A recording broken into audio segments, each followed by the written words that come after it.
주님 안에서 승리하는 복된 하루가 되시기를 간절히 축원을 드립니다. 성경에서 죄를 다루는 큰 두 가지의 범주가 있는데요. 첫 번째 범죄의 범주는 바로 하지 말아야 할 것을 행하는 죄입니다. 예를 들어 하나님께서도 에덴 동산에 있는 아담과 하와에게 말씀하시기를 다 너희 마음대로 할 수 있지만 선악과만 먹지 말라라고 하나님께서 명하셨습니다. 하지 말라라는 것을 행하지 말아야 되는데 하지 말라는 것을 행하는 것은 죄라고 성경에서는 말씀하고 있는 것이죠. 또 두 번째 죄의 범주는 무엇이냐? 그건 바로 해야 할 것을 하지 않는 죄입니다. 그래서 많은 사람들이 보통은 자기가 하지 말아야 할 죄를 짓지 않으니 나는 죄인이 아니다 라고 이렇게 생각하는 사람들이 많이 있습니다. 그러나 하지 말아야 할 것만 하지 않는 것, 그래서 나는 죄인이 아니다 라고 말하긴 하지만 사실 더 중요한 것이 하나 더 있는데 그것은 해야 할 것을 하지 않는 죄를 우리가 지나치게 간과하고 있다라는 사실입니다. 마땅히 해야 할 것, 우리가 살아가면서 마땅히 해야 하는데 하지 않는 죄들이 과연 뭐가 있을까? 특별히 오늘 본문에 있는 말씀 속에서 오늘은 그 사마리아인에 대한 비유의 말씀을 통하여 우리가 함께 은혜를 나눌 것인데 여기에 나오는 사람들은요, 죄를 범하는 사람들이 하나도 없습니다. 하지 말아야 할 것을 범하는 사람들이 과연 누가 있습니까? 아무도 없습니다. 그런데 여기서 매우 중요한 주님께서 주시는 메시지는 해야 할 일을 하지 않는 것도 죄인 것을 말씀하고 있는 것이죠. 오늘 한 율법 교사가 예수님께 와서 묻습니다. 선생님, 내가 무엇을 하여야 영생을 얻을 수 있을까요? 라고 묻자 예수님께서 율법에는 뭐라고 기록되어 있느냐? 라고 되물으시니까 이 사람이 대답하기를 두 가지를 대답하는데 첫 번째는 내 마음을 다하고 목숨을 다하고 힘을 다하고 뜻을 다하여 내 하나님을 사랑하라. 또한 이 앞에 있는 이 말씀은 신명기 6장 5절에 등장하는 말씀입니다. 그런데 이것만 말하는 것이 아니라 두 번째, 또한 내 이웃을 내 자신과 같이 사랑하라. 이 말씀은 레위기 19장에 등장하고 있는 말씀입니다. 각각 떨어져 있는 말씀을 이 율법 교사가 성경에서 가장 중요하다는 두 가지의 계명을 하나로 표현하고 있는 겁니다. 자, 근데 여기 보세요. 하지 말라는 명령이에요? 하라는 명령이에요? 사랑하라. 하나님을 사랑하라. 라는 이 명령. 내 이웃을 내 자신과 같이 사랑하라. 라는 이 명령. 이 명령을 다 알고 있고 또한 이 명령을 다 지켜야 한다는 것을 말하고 있습니다. 이것이 모든 율법 가운데 가장 큰 계명인 것을 알고 있습니다. 그런데 이 율법 교사가 예수님의 말씀을 듣고 그래 내 대답이 옳도다 그렇게 살아라 라고 말씀하시자 이미 벌써 자기는 하나님을 사랑하고 또한 이웃을 사랑하며 하나님께서 주신 명령을 다 어기지 않고 행하지 않는 죄를 범하는 죄를 짓지 않고 자기는 옳게 살고 있다고 생각하면서 그가 말하기를 29절에 자기를 옳게 보이려고 아니 지금도 옳은 삶을 살고 있고 바른 삶을 살고 있고 혹은 누가 보더라도 율법을 잘 지키며 살고 있는데 그런데 이 율법 교사가 가지고 있는 영적인 착각은 나는 하지 말아야 될 죄를 짓지 않으니 나는 옳은 사람이다라고 생각하고 있다는 것이죠. 예수님이 그에 대하여 이 선한 사마리아인에 대한 비유로 말씀하십니다. 그렇다면 오늘 이 비유의 벌써 결론적인 말씀이지만 여러분 과연 내 이웃은 누구일까요?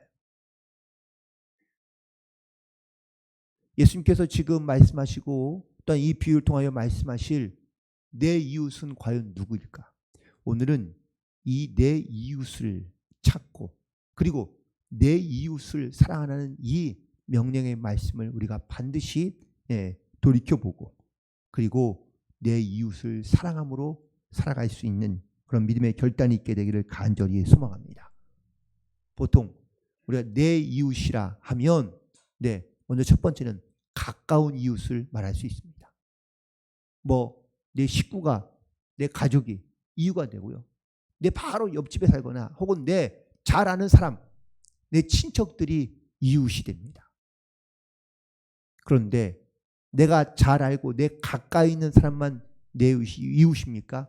아니면 내가 모르는 사람, 나와 전혀 상관없는 사람, 또한 나와는 전혀 일면식이 없는 사람도 과연 이웃이 될 수 있습니까? 이웃은 내가 아는 범주에만 속하는 사람들이 아니라 내가 알지 못하는 사람도 이웃의 범주에 속한다라는 겁니다. 자, 그렇다면 오늘 말씀 가운데 내 이웃을 내 몸과 같이 사랑하라 라는 이 말씀에 과연 우리는 내 이웃을 얼마나 사랑하고 있을까요? 율법교사의 말처럼 성경의 핵심은 이 두 가지의 계명으로 말할 수 있는데 하나는 하나님을 사랑하는 것, 두 번째는 이웃을 내 몸과 같이 사랑하는 것이라고 말씀할 수 있으며 예수님도 역시 똑같이 말씀하셨습니다. 물론 순서는 두셨습니다. 하나님을 사랑하는 것이 먼저이고 이웃을 사랑하는 것이 내 두 번째 순서입니다. 그러나 무게의 중심을 달아보면 둘이 다를까요? 같을까요? 같다는 겁니다.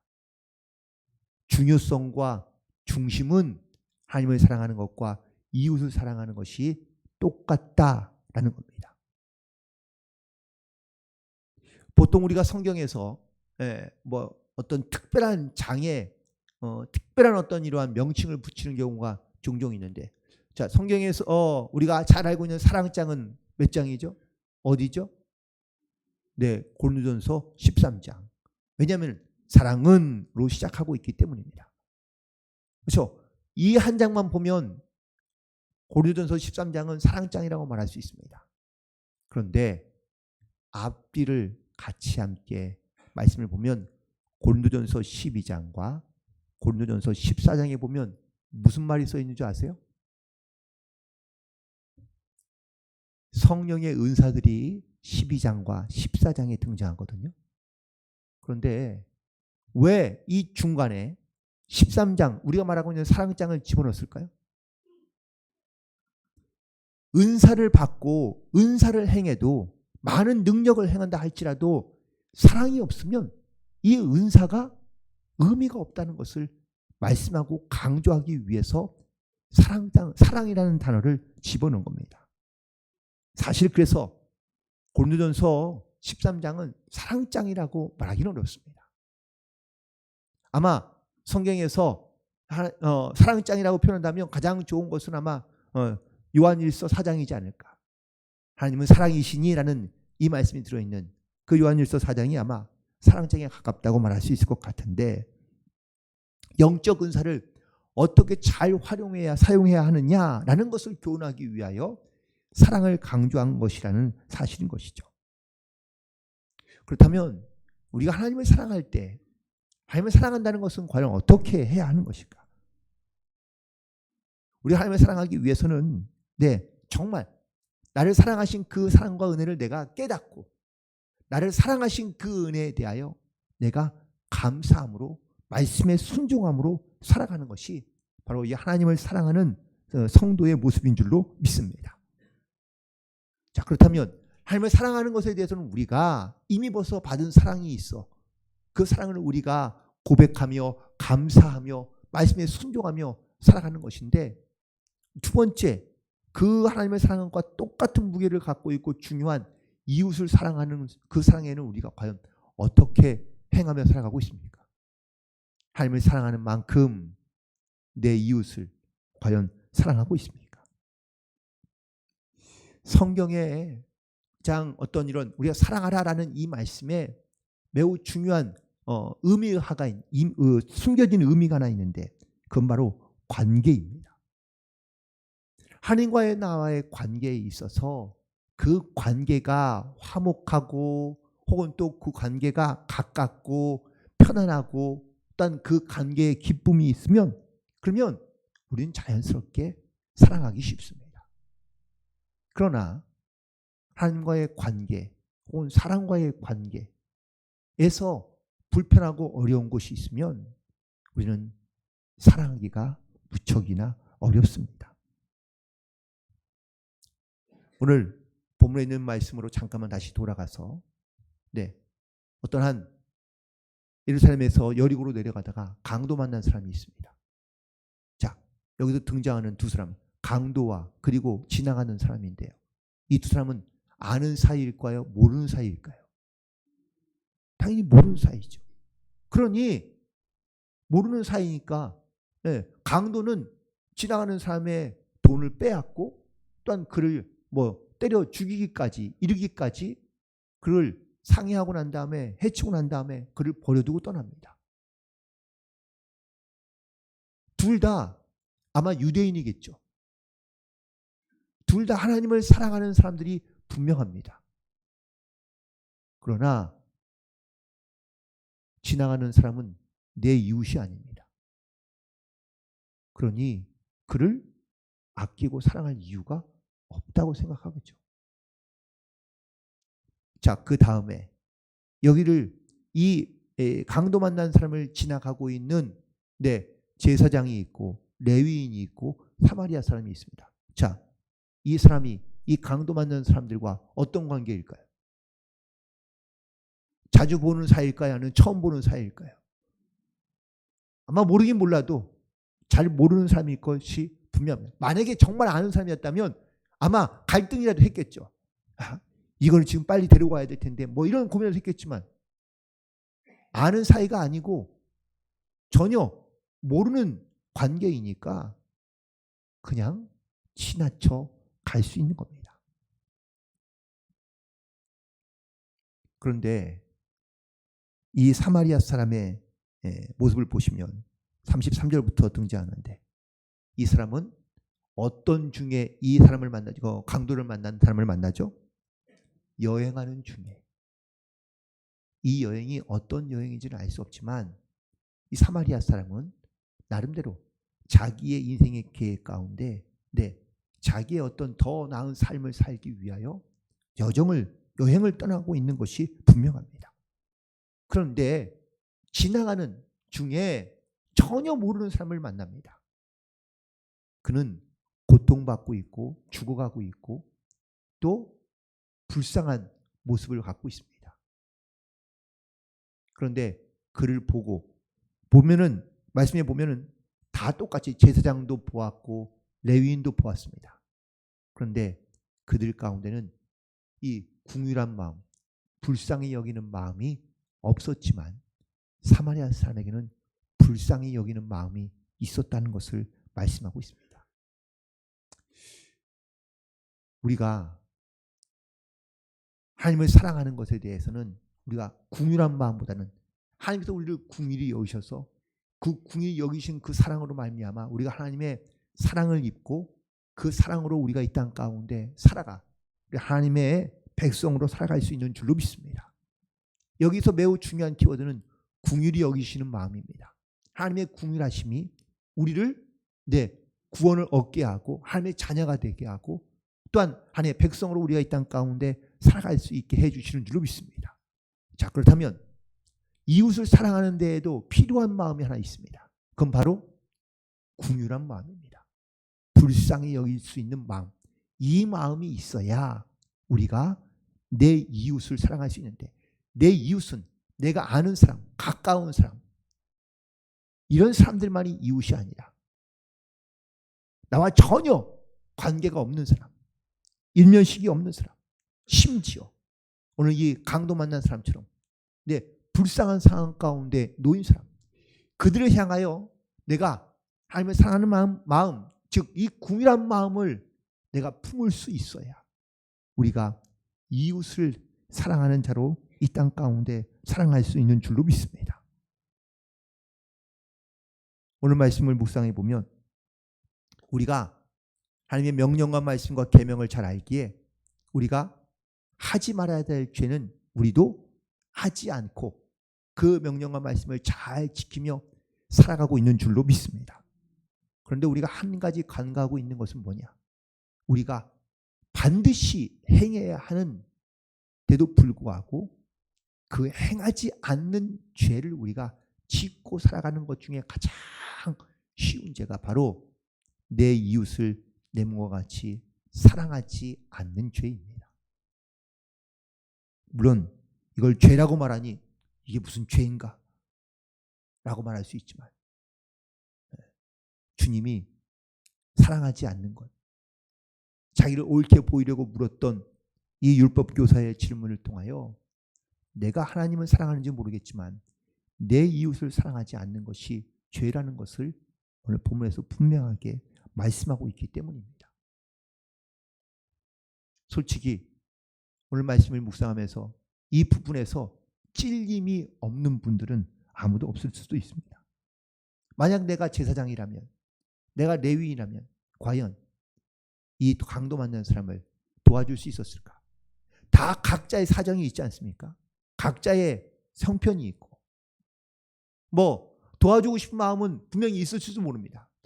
도와줘야 될 텐데. 그런데 지금 내 상황 혹은 또 지금 내 일 혹은 뭐 또 제사장이나 레위인이니까 자기를 더 정결하게 해야 되는 어떤 이러한 또 명령도 율법도 있으니 참 안 됐다. 하지만 어쩔 수 없어. 지금 빨리 내 길을 가야 돼. 라고 생각하며 뭐 갈 수 있으니 이 사람을 손가락질하거나 아니면 그 사람을 죄인이라고 말할 수 있기는 어렵습니다.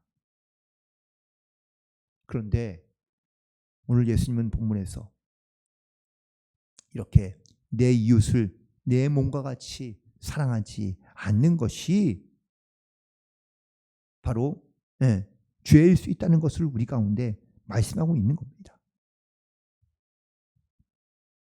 사마리아인은 그를 보고 불쌍한 마음이 여겨지자 34절에 있는 말씀에 보니까 가까이 다가갑니다. 피를 흘리고 있고 죽어가고 있는 이 사람에게 멀리서만 바라보는 것이 아니라 이 궁일한 마음이 생기면 가까이 다가가게 되고, 두 번째는 자기의 기름과 포도주로 그 상처에 붓고 싸매주게 됩니다. 여전히 그는 피를 흘리고 있고 또한 그 피를 지혈하기 위해서는 뭔가 조치가 필요했겠죠. 그리고 세 번째는 자기 짐승에 태워 주막에 데려가 돌봐줍니다. 자, 여기에서 보면은 다 자기 것으로 합니다. 누군가에게 빌려서 혹은 또 뭐 더 큰 것을 가지고 그 사람을 돕는 것이 아니라 자기가 할 수 있는 것을 가지고 그 사람을 돕고 있는 모습을 보게 됩니다.